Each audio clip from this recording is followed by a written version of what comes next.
I call Miss Maria to please lead the prayer. Thank you, Miss Maria. So, before we go to our activity, we have here a short review. So, in our classroom, can we group based on our gender? Yes, sir. So, can you group your school supplies? Yes, sir. How? Like, My category. usage and purpose. Yes. Next, why do we group things? To be organized. Okay, correct. So, good job, class. So, for our learning objectives, at the end of the lesson or session, each student will be able to first describe a well-defined set, show confidence in identifying well-defined set, and write well-defined and not well-defined set using roster and set builder form. So, before we go to our topic, we have here an activity called Group It. So, na yung mga set of pictures dere, this is the group 1, and this is the group 2. Na yung set of pictures dere, tapos i-group ninyo siya, or i-group ninyo siya dere, i-paste ninyo siya dere, and then present it later. So, group 2 and group 1.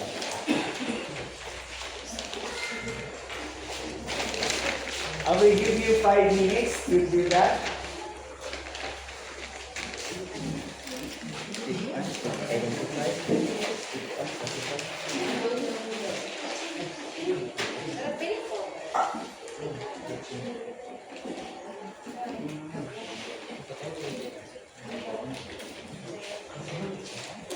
Ano na i-double sided sa likod class?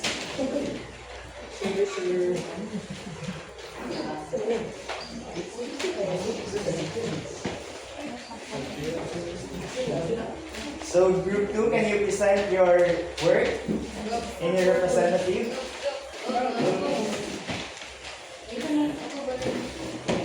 Thank you, Mr. Golteo. Group 1. Thank you, Mr. Orinin. So, for your group activity, we have here the question. What characteristic did you use in grouping the pictures? Anyone from group 2? By usage, sir. Please stand, Maria. Please, Maria. Why do teachers in each group belong together? Thank you. So, what similarities did you observe among the pictures in one group from group 1? Anyone? Thank you, Mr. Rini. So, our lesson for today is about set or well-defined set. So, a set is a well-defined collection of objects called the elements. So, set are named using capital letters and enclosed in braces. So, for example, natay A dere. And we have here the set of vowels in alphabet.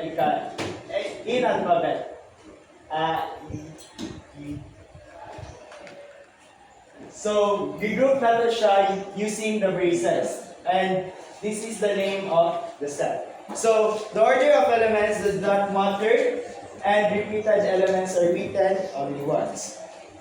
Next is we have the two types of set. We have the finite set and the infinite set. So, can anyone differentiate what is the difference between the infinite set and the infinite set?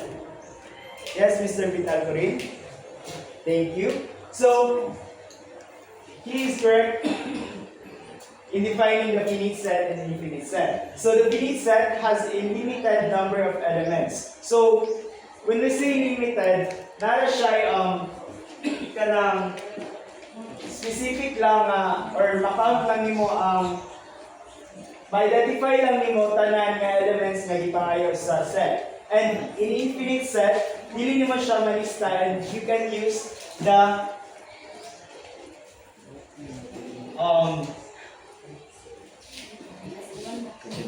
ellipses, which is kaning dots. So when you say set of all real numbers, so dili man nato na siya malista one by one, so we can use the ellipses. Next, we have the forms of writing sets. So please maminaw ta kay this kanang nani siya important kay siya sa next natong mga lesson. So we have roster form and set builder form. So in roster form, listing all elements inside the braces. So ilista nimo siya inside the braces, and for the set builder form, describe nimo kung unsa ang sulod sa imong set. So for example, x such that x or x is an even number less than 10. So next is we have the well-defined and not well-defined set. Can anyone differentiate the difference between well-defined set and not well-defined set? Anyone? Mr. Juanitas? Thank you. So, a well-defined set is an elements that are clear and easy to identify. So, for example, we have here the set of primary colors. So, what are those primary colors? Red. Red. Yellow. Green. Yes, so ma-identify na natin siya through easily and clearly. So, ang not well-defined set are those kanang opinionated siya. For example, si Mr. Golpeo, if i-ask nato siya, what are those, unsay ang mga favorite food in Tagum City? So, wala na kabalo kung unsay ang taste, di ba? Based sa food. So, siya lang ang maka-describe sa iyang set or maka-list sa iyang set based on his opinion. So, that's all for our lesson, guys. So, before our short quiz, I have an activity. This is the group 1, group 2, group 3, and group 4. You are going to list at least 5 well-defined set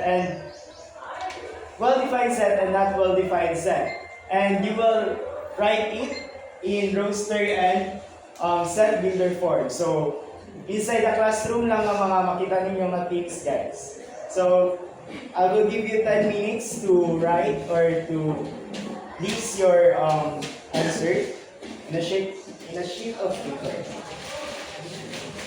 So, time's up. Correct na po. Group 1, Group 2, Group 3, and Group 4. So, next can in a 1/4 sheet of paper, we have a short quiz. So, identify lang ninyo if this is well-defined or not well-defined set. So, I'll give you 5 minutes class to answer. And, yata ninyo sa tubangan ninyo ang inyong answer. Kaya ako nagpalit. Okay? Please, forward your answer.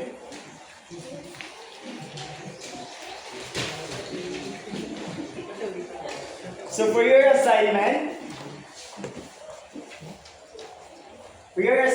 in next meeting, just read in advance the concept of universal and non-set. So that's all, guys. Namin nasabtan? Yes, sir. So thank you. Goodbye.